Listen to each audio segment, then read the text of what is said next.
The people of Afghanistan have ushered in their new year by doing something different. They celebrated, and they did it despite threats from the Taliban to disrupt all gatherings. The new year will also see Afghan forces taking control of 7 provinces and cities from the coalition. This report from Afghanistan correspondent Sally Sara, but a warning, it contains images that may distress some viewers.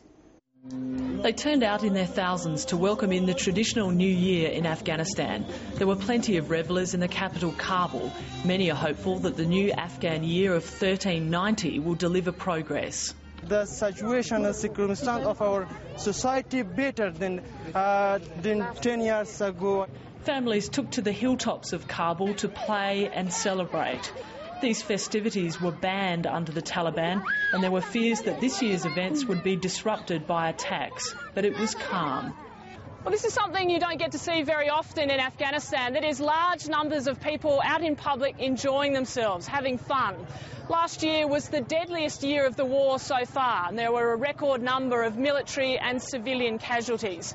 Many people across the country are hoping that the new year will bring some much-awaited peace and prosperity. The Afghan government is marking the new year with plans to take over responsibility for security in several provinces across the country.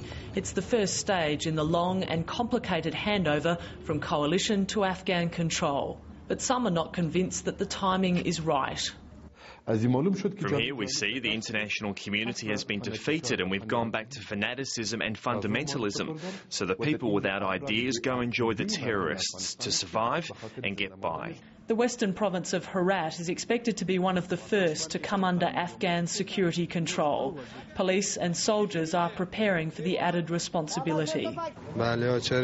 We feel we're up to the task. We are willing to sacrifice our lives for our country. But the spirit of cooperation has been damaged by these pictures.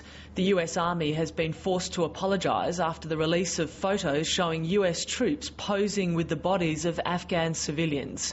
Many Afghans who have endured years of violence and instability are desperate for better news in the year ahead. Sally Sara, ABC News, Kabul.